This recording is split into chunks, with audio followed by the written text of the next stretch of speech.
Welcome back to Monster Tamer, a 2D Pokemon-like RPG created Phase 3. Previously, we started looking at some additional tools that we can add to our tool belt to help us while we're developing our game. Previously, we started looking at some additional tools that we can use while developing our game to give us a better developer experience. And so what we did is we started setting up a test scene and connecting in some of these tools, such as Tweakpane, so we can create these GUIs to allow us to interact with our scene and see data about our game objects. If you missed the previous videos, there'll be links in the video description to the source code up to this point, as well as the complete source code for this video. There'll also be a link to the previous videos if you'd like to catch up. So let's get started. Alright, so now that we set up our test scene and our Tweakpane library, what we're going to go ahead and do is we're going to go ahead and take a quick look at the library and some of the functionality that's available to us. And so in Tweakpane, basically what the library allows us to do is it allows us to create these GUIs. And with our GUIs, it gives us a variety of controls that we can add to display data. And we can make this a two-way binding between our data in our GUI and the data in our phaser scene. And so as an example, as I move this game object around, we can see that our data in our GUI updates, and likewise, if I update our GUI, our game objects update as well.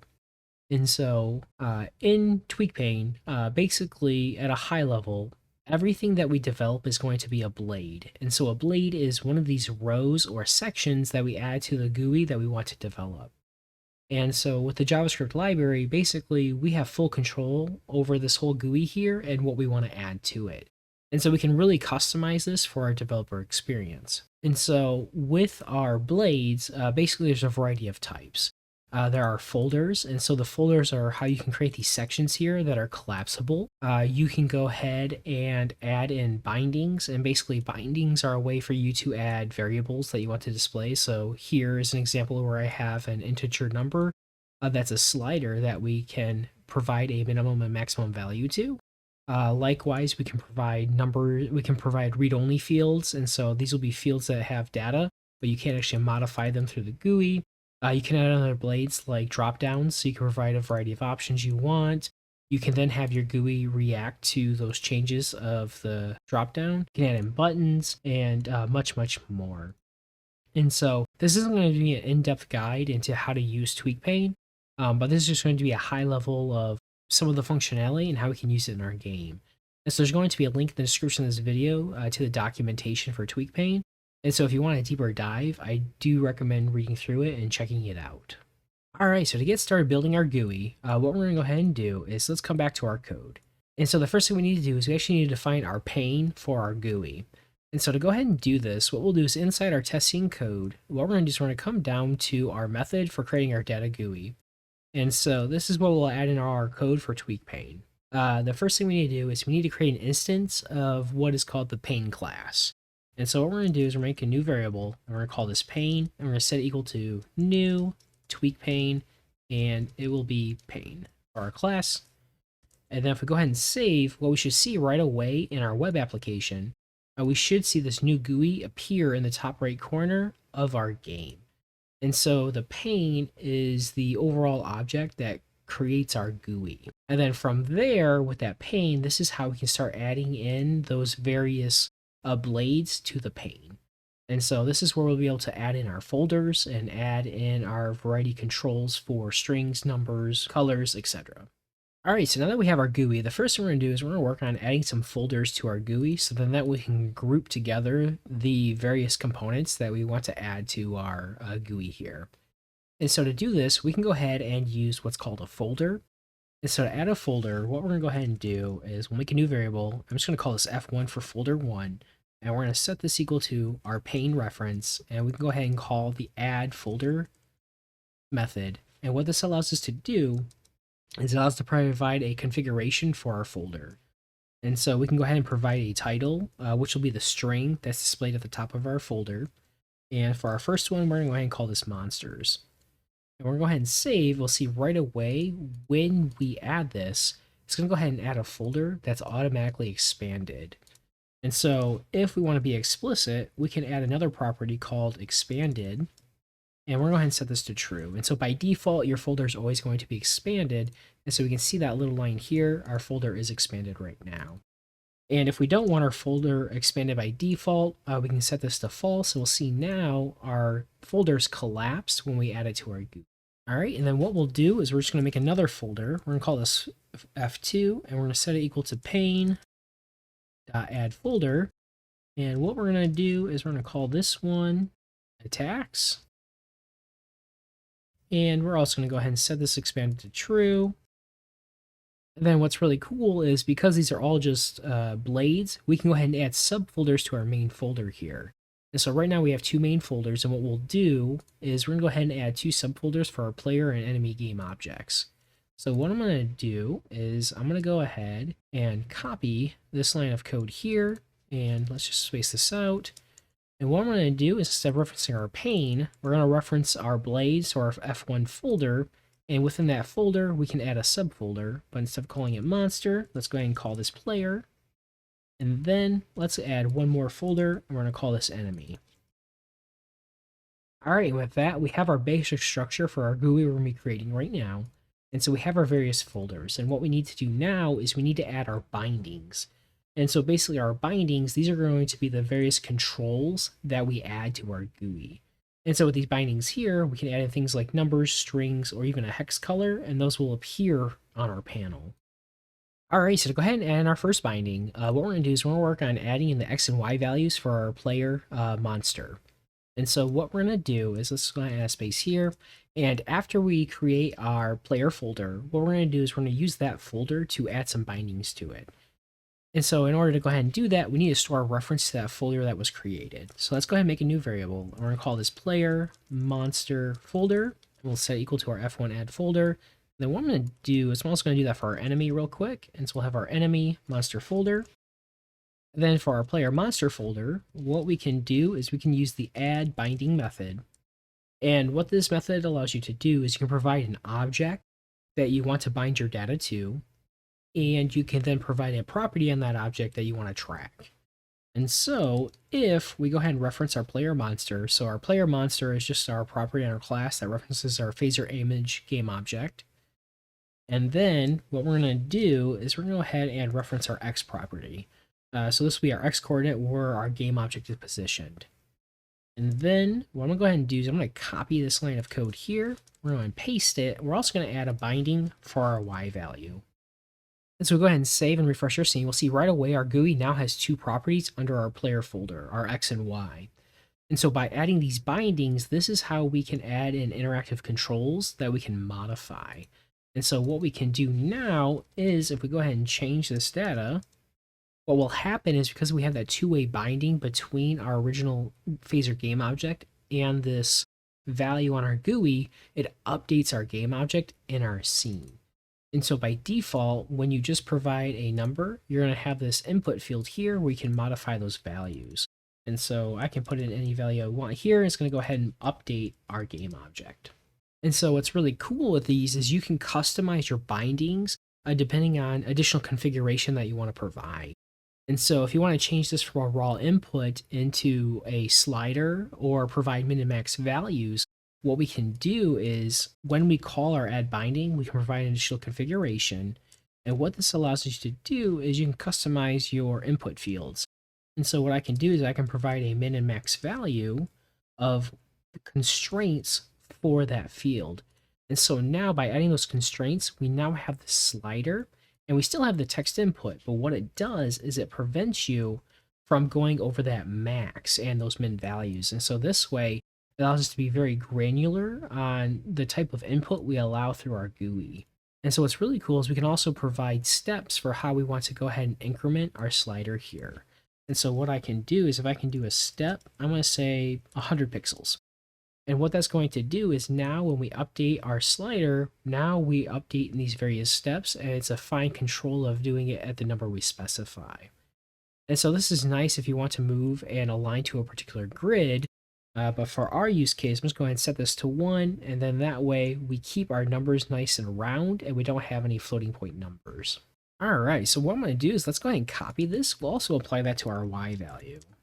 All right, so the next thing we're going to do is we're also going to add some bindings for our enemy monster game object to its X and Y position as well. So let's copy these two lines of code. We'll come to our enemy monster folder, and let's go ahead and update our reference. And let's go ahead and update our object that we're referencing. So we're gonna have our enemy monster. We'll go ahead and save. And now we'll see we get sliders for our enemy game object as well. And we can go ahead and move our game object throughout our scene. And so, and real quick, what we're going to do is we're going to update our min and our max value for our y coordinates. So we don't want this to be 1024. We actually want this to be 576, so it stays within our scene. And so let's go ahead and update that. And if we test real quick, we'll see now our game object only goes to our 576. So in addition to having two-way binding, we can also make our properties read-only, so that way we display information about our game object, and we can't actually modify from the GUI. And so to do that, we do that in our configuration. And so there's another property called read-only, and we're just going to go ahead and set this to true. And so now when we set that, now we have our field, but it's read-only, and we can't actually modify our input field. And so we'll go ahead and update our y value, and we'll go ahead and save. All right, so now we've added in our bindings for our enemy and player game monster positioning. We're going to go ahead and take a look at doing this for our attacks as well. And so for our attacks, we're going to take a look at how we can use some of the different UI components to create our GUI. And so we're going to look at adding a dropdown and a button. And so for our dropdown, this is going to be a simple dropdown that's going to allow us to pick from a list of attacks that we're going to use to play animations for. And so to go ahead and do this, we need to go ahead and add a binding. So we're going to go ahead and go to our F2 variable, and we'll call add binding. And so on our add binding method, what we need to do is we need to provide the object we want to bind to. And so for our attack, what we want to do is we can't actually bind this to our selected attack because of the type it is. And it's a part of our frozen object. And so what we really want to do is we just need a new property to keep track of our string, the value of that string. And so what we're going to go ahead and do is we're going to make a new object. And on this object, we're just going to call this F2 params. And we're going to add in a field called attack. And for our default value, we're just going to reference our selected attack. And so what we'll do is we're going to go ahead and bind our F2 params as our object. And then what we'll do is we're going to reference that attack field on that object. And so if we go ahead and save, we're going to see right away we have a new binding on our attacks folder here called attack, and it just has the string value of the attack that we selected. And so one of the reasons we couldn't bind to our initial selected attack is because we want our selected attack to be restricted, and so it has to be one of the properties on our defined attack object. And so we can't really restrict that here because this is just an input field where anyone can type anything. So we actually need a new property to take that value. However, we can restrict it by providing additional configuration to our binding. And so what we can do is inside our binding, we can go ahead and provide the options that are available to the user. And so what we can do is provide options, and this is going to be an object of key value pairs with the key being the value that shows in our UI, and the value being the value that gets reflected back to us when we listen for changes. And so what I'm going to do is I'm just going to go ahead and do attack keys, and we'll do slash, and we'll set this to attack keys dot slash, and then what we'll do, let's copy this, go ahead and paste that, and we'll go ahead and add in our ice shard, and go ahead and save. And now we'll see our string input, our text input, has now been changed into our dropdown where we can only select one of these two values. All right, so now that we have this new binding, we actually need a way to listen for when this GUI changes, so then that way we can actually update our selected attack. And so to do this, what we can do is after we define our binding, we can use the on method to define an event listener. And for this event listener, what we can do is provide the event we want to listen to. So it's going to be change. And inside here, we can provide a callback function that'll be invoked. And this callback function is going to be a event of the type of the binding that was added here. And so on our event, what we can do is we can grab that value. So what I'm going to do is I'm just going to do console.log event, and we'll do .value. So now, back on our scene, if we toggle our GUI, we'll see now we get the value of our attack that we toggle in our dropdown. And so with that value, we can go ahead and update our selected attack to be the value we expect. And so what I'm going to do is going to add an if statement, and if our value is equal to our attack keys.iceShard, Then we're going to go ahead and set this selected attack equal to our attack keys dot ice shard. And then what we'll do is we'll just go ahead and return. And we'll go ahead and copy this. And then we'll go ahead and check for slash. Then we'll go ahead and get rid of our console log. All right, so now with our dropdown, what we're going to go ahead and do is we're going to add a button to allow us to play our animation. And so what we'll do is after our bindings, let's go ahead and make a new variable, and we're going to call this const play attack button. And what we'll do is we'll reference our F2 folder. We'll do add button. And when we add our button, we can go ahead and add a title to it. And so we're just going to call this play. So now we'll see right away in our attack subfolder, we now have this play button that we can interact with. And so similar to how we listen for changes on our attack binding here, we can listen for when there is a click event on our button here, and then we can do various things in our game. And so what we can do is we can reference our play attack button. We can use our on method, and we can listen for the click event. And so when this happens, we can provide our callback that we want to be invoked. And then what we can do is we can reference our selected attack and go ahead and play our animation based on what was selected. So what we'll do is we'll do if this, our selected attack equals our attack keys, our ice shard. And if it does, we're going to go ahead and reference our ice shard attack that we've created already. And we'll do play animation. And we'll go ahead and return early if that happens. And we'll copy this block of code. And let's go ahead and do slash. And we'll do our slash attack play animation. So now in our scene, if we go ahead and click our play button, we'll see right away our animation plays for our slash attack animation. Now if we toggle to ice shard, what should happen is our selected attack has now been updated to ice shard. If we hit play, now we play that game object's animation. All right, so one last thing we're going to take a look at doing is we're going to see how we can listen for events on our bindings for our integer values. And so what we're going to do is we're going to add two new bindings for our attack game object position. So what I'm going to do is let's come up here where we created our bindings for our player monster folder. We're going to copy those and we'll come down below our play attack button. All right, and then we'll go ahead and change this to our F2 folder for where we're going to add our binding. And then we need to go ahead and pass in our params. And so for our params, what we want to do is we want to store this on a separate object instead of one of our attack game objects. Because depending on the attack that we select here, we're going to want to update that game object's position. And so we don't want to actually bind this to one game object. We just want to store it to a property that we can reference.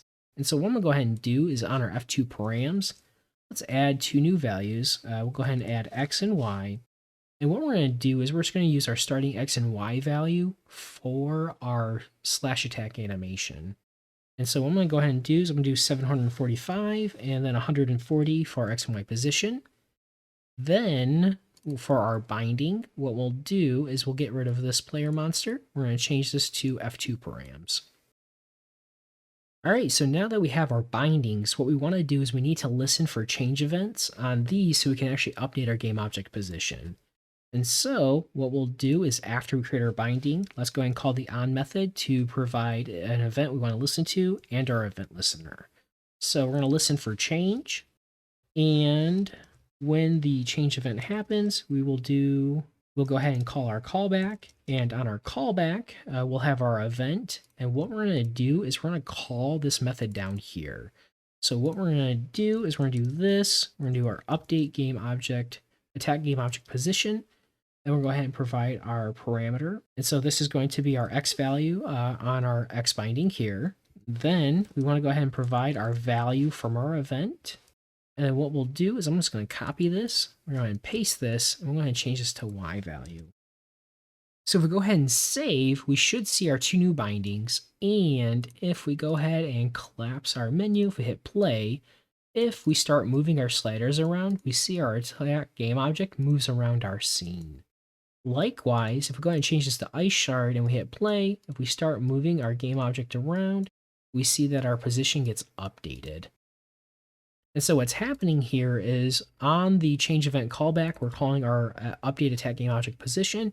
And all we're doing is we're checking which parameter was modified, if it was the X value or the Y value. And depending on that and the currently selected attack, we update that game object's position.